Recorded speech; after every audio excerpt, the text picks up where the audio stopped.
Perkenalkan, nama saya Caca dari Semarang.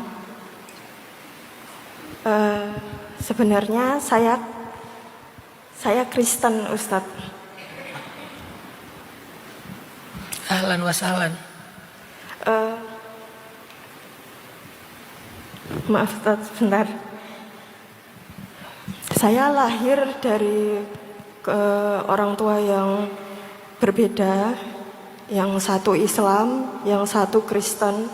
Mungkin sekitar awal 2017 saya itu mendapat mimpi kalau saya ada di dalam masjid. Saya mau mualaf di dalam masjid. Udah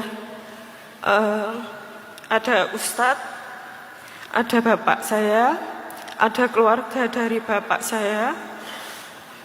Tapi tiba-tiba ibu saya datang dan marah-marah. Dan itu saya terbangun. Kemudian setelah beberapa bulan saya memberanikan diri untuk cerita ke bapak saya. Kemudian ternyata bapak saya juga mengharapkan salah satu anaknya bisa mengikuti bapak saya untuk beragama Islam. Kemudian setelah itu saya bermimpi lagi, kurang lebih mimpi yang sama.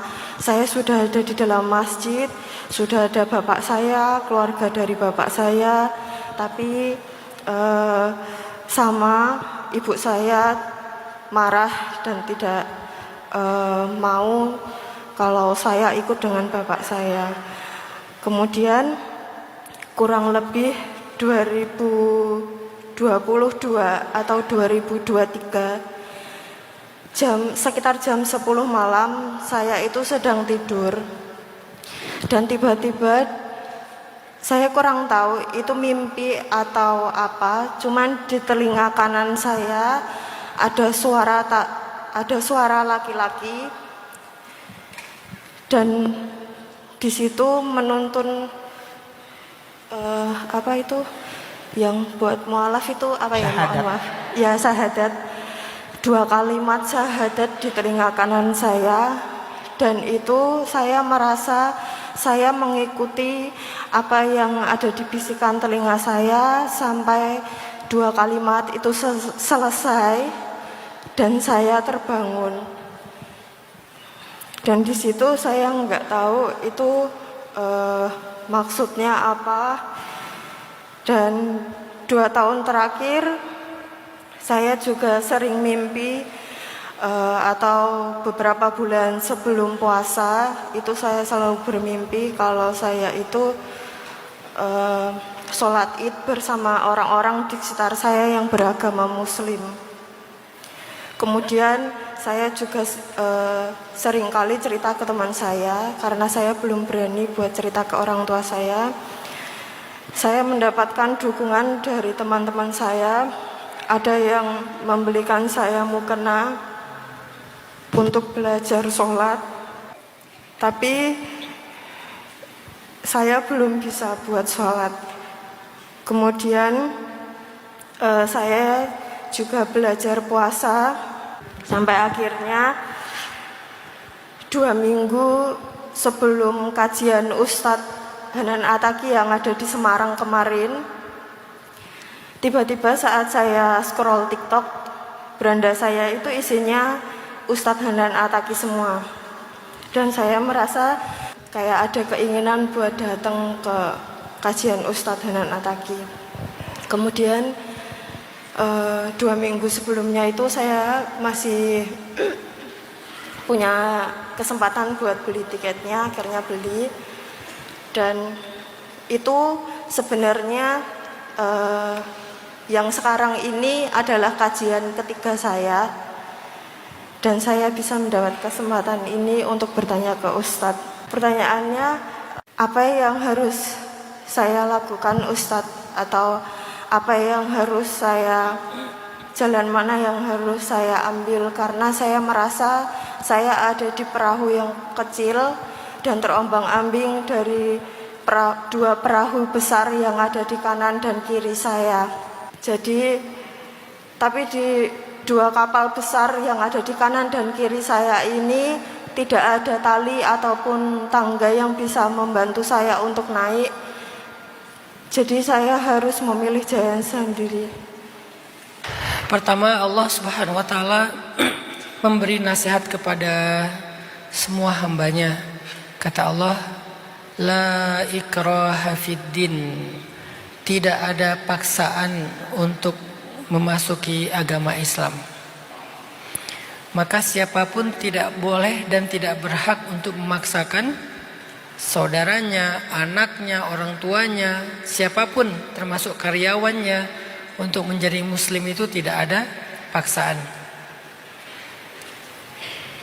Karena Islam tidak diterima dengan paksaan. Islam diterima dengan kesadaran. Itu pertama Mbak Caca. Jadi Mbak Caca jangan pernah merasa terpaksa dan tidak enak. Tapi jika Mbak Caca mau memutuskan berislam, putuskanlah karena Mbak Caca sadar dan yakin dengan kebenaran Islam.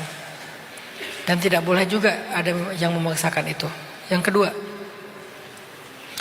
laqad araina min ayatinal kubra, kata Allah. Sudah kami tampakkan, sudah kami tunjukkan banyak tanda-tanda kami. Mbak Caca itu sudah ditampakkan oleh Allah tanda-tanda, petunjuk-petunjuk agar Mbak Caca pulang kepada Allah. Tapi Allah tidak mau memaksakan. Allah hanya memberikan petunjuk-petunjuk untuk pulang. Tinggal Mbak Caca, bagaimana cara Mbak Caca membaca petunjuk-petunjuk itu.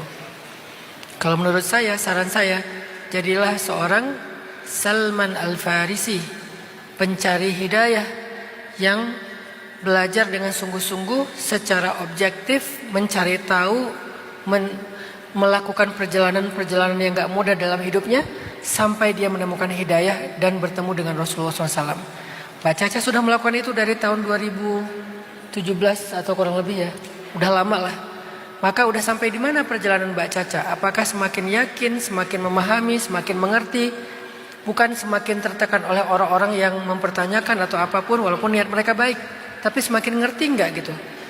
Nah, konsistenlah di perjalanan itu. Bahkan nanti kalau Allah takdirkan Mbak Caca converting to Islam, menjadi seorang muslim, jangan berhenti untuk melakukan perjalanan itu. Terus belajar, terus mendalami, terus mengenal Allah.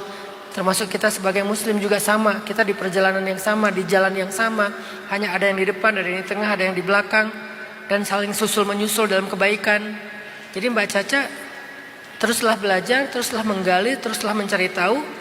Sampai Mbak Caca udah yakin, kapanpun itu, sekarang atau besok, maka putuskanlah karena keyakinan, karena kesadaran, bukan karena tertekan atau merasa terpaksa. Jadilah Salman Al-Farisi. Dan bacalah tanda-tanda yang sudah Allah berikan ke dalam kehidupan kita. Baik mimpi, ataupun kondisi, semua itu tanda-tanda. Dan baca juga, karena orang yang berislam dengan pengetahuan, orang yang berislam dengan kesadaran, orang yang berislam karena pencarian, itu Islamnya jauh lebih baik daripada Islam yang karena hanya turunan tapi dia nggak menyadari apa-apa tentang Islamnya. Karena dia lahir sebagai seorang muslim, tapi dia nggak mau lagi belajar tentang keislamannya.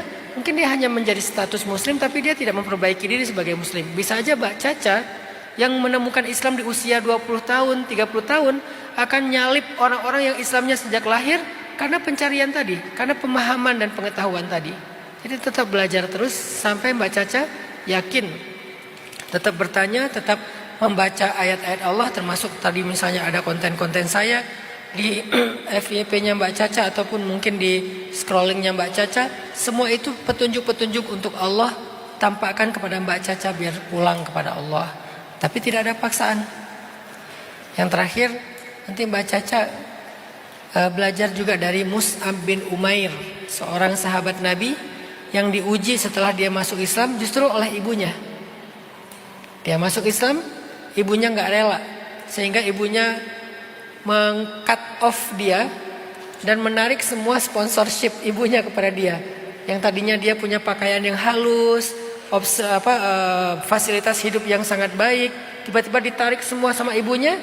Dari anak sematawayang, anak kesayangan ibunya yang kaya, menjadi anak yang homeless, nggak punya apa-apa, miskin. Itu Mus'ab bin Umair. Gak berhasil juga. Akhirnya ibunya ngambek, ibunya tantrum, ibunya marah-marah. Dan ibunya akhirnya apa namanya? Mosal. Guling-guling di tanah. Guling-guling di tanah, terus kayak jambak-jambak rambut. Terus ibunya bilang, saya nggak akan makan kalau Mus'ab nggak kembali kepada agama nenek moyang. Hampir Mus'ab karena nggak tega sama ibunya, hampir aja Mus'ab menuruti keinginan ibunya karena nggak tega. Tapi kemudian nasihat dari para sahabat, nggak mungkin ibumu nggak makan. Dia sehari aja kelaparan, nanti pasti akan makan sendiri. Coba lihat, akhirnya hari kedua ibunya makan. Hari kedua ibunya makan, udah nggak bisa pakai cara tantrum. Ternyata anaknya nggak berubah juga. Ujung-ujungnya dia mengutuk anaknya. Pokoknya kamu celaka, nggak diakui sebagai anak ibu. Ibu marah segala macam. Tapi Allah berikan kemuliaan kepada Mus'ab. Nanti tinggal dibaca episode-episode berikutnya kayak gimana endingnya. Yang jelas Mus'ab pernah diuji dengan ibu dalam keislamannya. Semoga itu bisa menjadi salah satu inspirasi buat Mbak Caca. Allahu a'lam. Semoga Allah berikan jalan yang terbaik buat Mbak Caca sampai menemukan cahaya dan kebenaran di sisi Allah Subhanahu wa taala.